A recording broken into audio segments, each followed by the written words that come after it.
ನೋಡ್ತಿರ್ಬೇಕಾದ್ರೆ ಏನಪ್ಪ ಇದು ದೇವಸ್ಥಾನ ಅಂದ್ಕೊಳ್ತಿದ್ದೀರಾ? ಖಂಡಿತವಾಗಿಯೂ ಇದು ದೇವಸ್ಥಾನ ಅಲ್ಲ. ಆದರೆ ದೇವಸ್ಥಾನವನ್ನು ಹೋಲುವಂತಹ ಒಂದು ರೆಸ್ಟೋರೆಂಟು.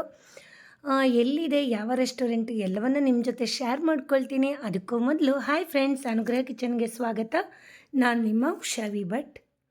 ಬೆಂಗಳೂರಿನಲ್ಲಿ ಸಾಕಷ್ಟು ಹೆಸರು ಮಾಡಿರುವಂತಹ ರಾಮೇಶ್ವರಂ ಕೆಫೆ ಇವಾಗ ಎಲೆಕ್ಟ್ರಾನ್ ಸಿಟಿ ಬೊಮ್ಮಸಂದ್ರದಲ್ಲಿ ತಮ್ಮ ಹೊಸ ಔಟ್ಲೆಟನ್ನು ಓಪನ್ ಮಾಡಿದ್ದಾರೆ.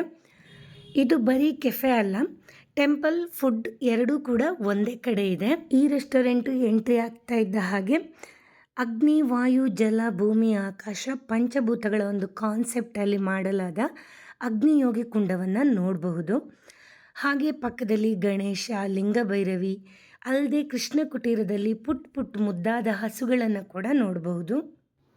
ಹಾಗೆ ಇದು ಕಾವೇರಿ ಬೇ ಅಂತ ರೆಸ್ಟೋರೆಂಟ್ನ ಉದ್ದಕ್ಕೂ ಇಲ್ಲಿ ಸಾಕಷ್ಟು ವಿಶಾಲವಾದ ಜಾಗ ಇದೆ. ಇಲ್ಲಿ ಕೂತ್ಕೊಂಡು ನೀವು ತಿಂಡಿ ತಿನ್ನಬೇಕು ಅಂತಿದ್ರೆ ಚಾಪೆಯನ್ನು ಕೊಡ್ತಾರೆ. ಚಾಪೆ ಹಾಸ್ಕೊಂಡು ಆರಾಮವಾಗಿ ಪ್ರಕೃತಿ ಮಧ್ಯೆ ಕೂತ ಹಾಗೆ ಕೂತ್ಕೊಂಡು ತಿಂಡಿನ ಸವಿಬಹುದು. ರೆಸ್ಟೋರೆಂಟ್ನ ಮಧ್ಯಭಾಗದಲ್ಲಿ ಮೇಲೆ ಗೋಡೆಗಳಲ್ಲಿ ವಿಷ್ಣುವಿನ ಒಂದು ದಶಾವತಾರವನ್ನು ನಾವು ನೋಡಬಹುದು. ಇಲ್ಲಿ ಕ್ವಿಕ್ ಸರ್ವಿಸ್ಸು ಇರುತ್ತೆ. ಹಾಗೆ ಇನ್ನು ಮುಂದಕ್ಕೆ ಹೋದರೆ ವೆಂಕಟೇಶ್ವರ ದೇವರನ್ನು ಕಾಣ್ಬೋದು. ಅದಲ್ಲದೆ ಸಾಂಪ್ರದಾಯಿಕವಾಗಿ ಕೂತ್ಕೊಂಡು ಊಟ ಮಾಡುವಂತಹ ಭೋಜನ ಶಾಲೆ ಕೂಡ ಇದೆ. ಆದಿಯೋಗಿ ಕುಂಡದ ಒಂದು ಬದಿಯಲ್ಲಿ ನಿಮಗೆ coffee, tea, bun maska, milk shake, ice cream ಈ ಥರ ಒಂದು ಫುಡ್ ಸಿಗುತ್ತೆ. ಮಧ್ಯಭಾಗಕ್ಕೆ ಬಂದರೆ ಅಲ್ಲಿ ಕ್ವಿಕ್ ಸರ್ವಿಸ್ ಇರುವಂಥದ್ದು ದೋಸೆ, ಇಡ್ಲಿ, ಹಾಗೆ ಮತ್ತೊಂದು ಸೈಡಲ್ಲಿ ಅನ್ನಪೂರ್ಣ ಅಂತ ಕೌಂಟ್ರು, ಅದರಲ್ಲಿ ನಿಮಗೆ ರೈಸ್ ಐಟಮ್ ಸಿಗುತ್ತೆ. 90,000 ಸ್ಕ್ವೇರ್ ಫೀಟಲ್ಲಿ ನಿರ್ಮಿಸಲಾದಂಥ ಈ restaurant world largest biggest South Indian restaurant. Electronic City ಬೊಮ್ಮಸಂದ್ರದಲ್ಲಿ ಏಪ್ರಿಲ್ 9ರಂದು ಗ್ರ್ಯಾಂಡ್ ಓಪನ್ ಆಗಿದೆ. ಹಾಗೆ 10, 11, 12 ಈ 3 ದಿನ ಫ್ರೀ ಫುಡ್ ಟ್ರಯಲ್ ಅಂತ ಹೇಳಿ ಫುಡ್ಡನ್ನು ಕೂಡ ಕೊಟ್ಟಿದ್ದಾರೆ. ಏಪ್ರಿಲ್ 13ರಿಂದ ಸಾರ್ವಜನಿಕರಿಗೆ ಪ್ರವೇಶ ಇರುತ್ತೆ. ಬೆಳಗ್ಗೆ 5 ಗಂಟೆಯಿಂದ ರಾತ್ರಿ 1 ಗಂಟೆವರೆಗೂ ಈ ರೆಸ್ಟೋರೆಂಟ್ ತೆರೆದಿರುತ್ತೆ. ಇಲ್ಲಿ ಸಾಕಷ್ಟು ಜನ ವರ್ಕರ್ಸ್ ಕೂಡ ಇದ್ದಾರೆ. ಶಿಫ್ಟಲ್ಲಿ ಅಂದರೆ ಬೆಳಗ್ಗೆ, ಮಧ್ಯಾಹ್ನ ಈ ಥರ ಶಿಫ್ಟಲ್ಲಿ ವರ್ಕ್ ಮಾಡ್ತಾರೆ. ನೋಡೋದಕ್ಕೆ ಸಾಕಷ್ಟು ಚಂದವಾಗಿರುವಂತಹ ಈ ರೆಸ್ಟೋರೆಂಟಿಗೆ ಒಂದು ಸಲ ಆದರೂ ವಿಸಿಟ್ ಮಾಡಿ. ನಾನಂತೂ ವಿಸಿಟ್ ಮಾಡಿ ಕಳೆದೋದೆ ಅಂತಲೇ ಹೇಳ್ಬೋದು. ಪ್ರತಿಯೊಂದು ಕೂಡ ಅಷ್ಟು ಚೆನ್ನಾಗಿ ಆರ್ಗನೈಸ್ ಮಾಡಿದ್ದಾರೆ. ಆಧುನಿಕ ಉಪಕರಣಗಳನ್ನು ಕೂಡ ಅಂದರೆ ರೋಬೋ ಅದನ್ನು ಕೂಡ ಯೂಸ್ ಮಾಡ್ಕೊಂಡಿದ್ದಾರೆ. ತುಂಬಾ ಚೆನ್ನಾಗಿದೆ. ಇನ್ನು ಫುಡ್ ವಿಷಯಕ್ಕೆ ಬಂದರೆ ಘೀ ಪುಡಿ, ಇಡ್ಲಿ, ಮಸಾಲೆ ದೋಸೆ, ಚೌಚೌಬಾತ್, ರೈಸ್ ಐಟಮ್ ಎಲ್ಲವೂ ಒಂದಕ್ಕಿಂತ ಒಂದು ಸಖತ್ತಾಗಿತ್ತು. ಈ ರೆಸ್ಟೋರೆಂಟ್ನ ಒಳಗಡೆ ಹಾಗೆ ಹೊರಗಡೆ ಎಲ್ಲ ಕಡೆ ನಿಮಗೊಂದು ಡಿವೈನ್ ಫೀಲ್ ಕೊಡುತ್ತೆ. ಒಂದೊಂದು ದಿವಸ ಒಬ್ಬೊಬ್ಬರನ್ನು ಇನ್ವೈಟ್ ಮಾಡಿದರು. ಬ್ಲಾಗರ್ಸನ್ನು ಇನ್ವೈಟ್ ಮಾಡಿದವತ್ತು ನಾನು ಹೋಗಿದ್ದೆ. ನಾವು ಸಾಕಷ್ಟು ಜನ ಇದ್ವಿ. ಆದರೂ ಕೂಡ ನೋಡಿ ಎಷ್ಟು ಕ್ಲೀನ್ ಆಗಿದೆ ಅಂತ. ಇದನ್ನು ನೋಡಿದರೆ ಗೊತ್ತಾಗಬೇಕು ನಿಮಗಲ್ಲಿ ಎಷ್ಟು ಜನ ವರ್ಕರ್ಸ್ ಕೆಲಸ ಮಾಡ್ತಾರೆ ಅಂತ. ತುಂಬ ಜನ ಸೇರಿದಾಗ ಗಲೀಜಾಗುವಂಥದ್ದು ಸಹಜ. ಆದರೆ ಅದನ್ನು ಆವಾಗಲೇ ಕ್ಲೀನ್ ಮಾಡಿಕೊಂಡು ಎಷ್ಟು ನೀಟಾಗಿ ಇಟ್ಕೊಂಡಿದ್ದಾರೆ ಅಡುಗೆ ಮನೇನ ಅಂತ ನೀವಿಲ್ಲಿ ನೋಡ್ಬೋದು.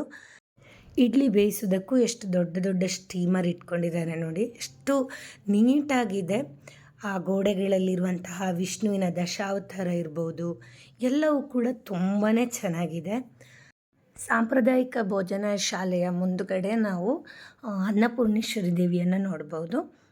ಇಲ್ಲಿ ಬಾಳೆಲೆ ಊಟ, ಸಾಂಪ್ರದಾಯಿಕ ಶೈಲಿಯ ಬಾಳೆಲೆ ಊಟವನ್ನು ಬಡಿಸ್ತಾರೆ.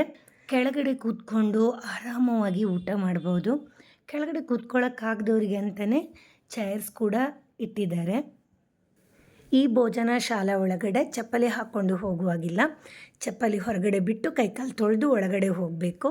ತುಂಬ ಚೆನ್ನಾಗಿ ಅರೇಂಜ್ ಮಾಡಿದ್ದಾರೆ.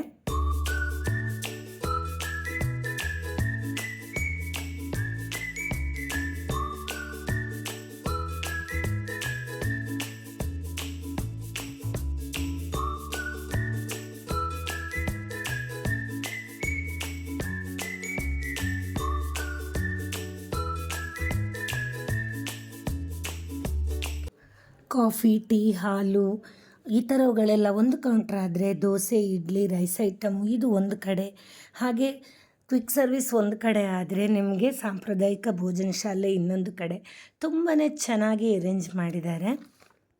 ರೆಸ್ಟೋರೆಂಟಿನ ಮುಂಭಾಗದಲ್ಲಿ ಕಾಣುವಂತಹ ಆದಿಯೋಗಿ ಕುಂಡವನ್ನು ಈಶಾ ಫೌಂಡೇಶನ್ ಅವರೇ ಬಂದು ಮಾಡಿಕೊಟ್ಟಿರುವಂಥದ್ದಂತೆ.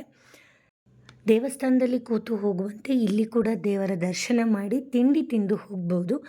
ಒಟ್ಟಿನಲ್ಲಿ ಜನರು ಹಳೆಯ ಒಂದು ಕಾನ್ಸೆಪ್ಟನ್ನು ಮರಿಬಾರ್ದು ಅಂತ ಹೇಳಿ ಕೆಳಗಡೆ ಕೂತು ಊಟ ಮಾಡುವಂತಹ ಒಂದು ಭೋಜನ ಶಾಲೆ ಕಾನ್ಸೆಪ್ಟ್ ಕೂಡ ತುಂಬಾ ಚೆನ್ನಾಗಿದೆ. ವಿಡಿಯೋದಲ್ಲಿ ನಾನು ಹೇಳೋದಕ್ಕಿಂತ ನೀವು ಅಲ್ಲಿ ವಿಸಿಟ್ ಮಾಡಿ ಸ್ವತಃ ಅನುಭವ ಮಾಡಿಕೊಂಡ್ರೆ ತುಂಬಾ ಚೆನ್ನಾಗಿರುತ್ತೆ. ನಾಳೆಯಿಂದ ಅಂದರೆ ಏಪ್ರಿಲ್ 13ರಿಂದ ಪಬ್ಲಿಕ್ಕಿಗೆ ಓಪನ್ ಇರೋದ್ರಿಂದ ನೀವು ಆರಾಮವಾಗಿ ನಿಮ್ಮ ಟೈಮ್ ನೋಡಿಕೊಂಡು ವಿಸಿಟ್ ಮಾಡಬಹುದು. ನೀವೇನಾದರೂ ಕಾಂಪ್ಲಿಮೆಂಟ್ರಿ ಫುಡ್ ಟ್ರಯಲ್ ಇದ್ದಾಗ ವಿಸಿಟ್ ಮಾಡಿದ್ರೆ ನಿಮ್ಮ ಅನುಭವ ಹೇಗಿತ್ತು ಅನ್ನೋದನ್ನು ನನಗೆ ಕಮೆಂಟ್ಸಲ್ಲಿ ತಿಳಿಸಿ. ಮತ್ತೊಂದು ಹೊಸ ವಿಡಿಯೋ ಜೊತೆ ಮತ್ತೆ ಸಿಗ್ತೀನಿ. ಅಲ್ಲಿ ತನಕ ನನ್ನ ವಿಡಿಯೋನ ನೋಡಿ ಪ್ರೋತ್ಸಾಹ ಮಾಡ್ತಾಯಿರಿ.